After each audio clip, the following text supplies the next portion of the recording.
नमस्कार दर्शक बंधु फार्मिंग ओडिशा को आपण मानक स्वागत। आज आम देखते थाईरेड गुआभा प्लांट। ये हूँ थाईरेड गुआभा प्लांट धार पत्र रंग जमती फूल सेमती रंग सेमती आमर फल मध्य रेड कलर बहुत एक सुंदर वृक्ष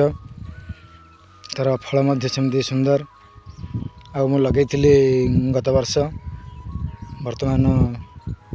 ए गछरे फूल आसला मात्र 3 फुट्र गछ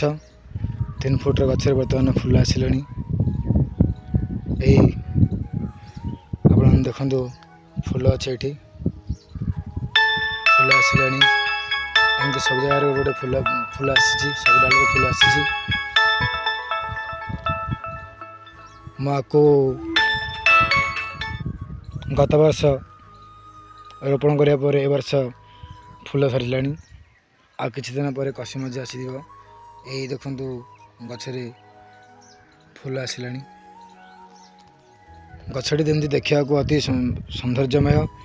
ठीक से भाव में तार फूल सुंदर तार सेमती फल सुंदर परीक्षामूलक भाव आपको मुझे रोपण करी कि तार बर्तमान फूल आसी सफल होती देखते ये आ गए गछ अच्छी ये गचर फूल आसी देखो फूल आसी ये देखु फूल आसी ये गछ ठीक से भाया रेड कलर फल रेड गुआभा आर वास्तव नाटा हूँ थाई रेड गुआभा थाईलैंड ये हूँ रेड कलर पिजुली मु यूट्यूब देखा या रोपण करी परीक्षामूलक भाव में आउ बर्तमान यूट्यूब देखी ही मुझे ट्रिटमेंट करुँची अनुसार मुझे जत्न नहीं बर्तमान से फल देवाक जाऊँगी यापर जदि मोर सक्सेस पूरा संपूर्ण भाव हो जाए तेज निश्चित भाव में मुझे आउ कि गछ आनी रोपण करी। जदि आपको मोर ये भिडियो भल लगी था निश्चित भाव में लाइक करेंगे शेयर करेंगे और सब्सक्राइब करेंगे।